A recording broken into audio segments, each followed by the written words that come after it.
Hello viewers, আসসালামু আলাইকুম। আপনারা কেমন আছেন? আশা করি আপনারা অনেক ভালো আছেন। আল্লাহর রহমতে আমি খুব ভালো আছি। তো আজকে আমরা সকাল সকাল বেরিয়েছি, অনেক ঠান্ডা এবং কুয়াশার ভেতরে বেরিয়েছি আমাদের আলু ক্ষেত দেখতে। তো দেখেন আমার বাইকটা নিয়ে কিন্তু আমি বেরিয়েছি। এটাই আমার বাইক, বা আমি একটা গ্রামের ছোট ছেলে। তো অবশ্যই আমাকে সাপোর্ট করবেন এবং ভিডিওটা সাবস্ক্রাইব করবেন এবং লাইক কমেন্ট শেয়ার করবেন।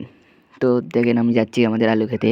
তারই একটা আপনাদেরকে দৃশ্য দেখাচ্ছি, প্রাকৃতিক সকালের কেমন দৃশ্য হয় আমাদের এখানে। আর এটা হচ্ছে করতোয়া নদী আমাদের।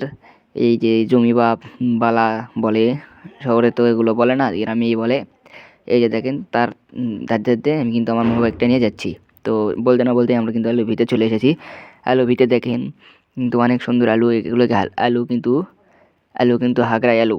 আপনাদেরকে প্রথমেই বলে দেই, এই কিন্তু 20 শতক, আর এটা আগ্রাই আলু। আর এটা কিভাবে চাষ করে এটা বলে দিই এখন। এটা প্রথমে আপনারা ভিটে বা জমিতে সার গোবর দিয়ে নেবেন, মানে সার গোবর এগুলো দেওয়ার পরে পাওয়ার টেলার বা মেশিন দিয়ে চাষ করে নেবেন। চারটা চাষ হবে একবারে, মাটি যেন গুঁড়োগুঁড়ি হয়। তারপরে আপনারা এই কামলা বা নিজেই এখানে শুলি কাটবেন। শুলি কাটার পরে তারপরে আলু দিবেন। আলু দেওয়ার পরে তারপরে মানে আলু যখন দুই একটা জ্বালাবে তখন মেশিন দিয়ে সেচে দিবেন। সেচে দেওয়ার পরে আসবে আপনাদের এই যে ওষুধ দিতে হবে স্প্রে করে, ওই ওষুধটা দিয়ে দিবেন।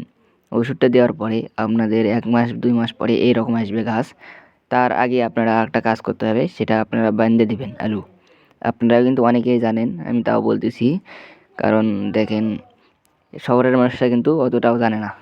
এই যে দেখেন সার ওষুধ দিয়ে বাঁধে দেওয়ার পরে, সার দিয়ে বাঁধে দিবেন। বাঁধে দেওয়ার পরেই আপনাদের কিন্তু আবার সেচে দিতে হবে। মোট 3 বার সেচে দিবেন। একবার বান্ধার পর আর 2 বার বান্ধা ছাড়া সেচে দিবেন। দেওয়ার পরে এরকম চেহারা আসবে। তারপরে 1 মাস পরে কিন্তু ইনশাল্লাহ আপনারা আলু তুলতে পারবেন। আর এই আলু কিন্তু বেশি সময় নাই। এই আলু হচ্ছে আর 2 থেকে 3 দিন বা 1 সপ্তাহ লাগবে। এর ভেতরে কিন্তু আলুটা উঠানো যাবে।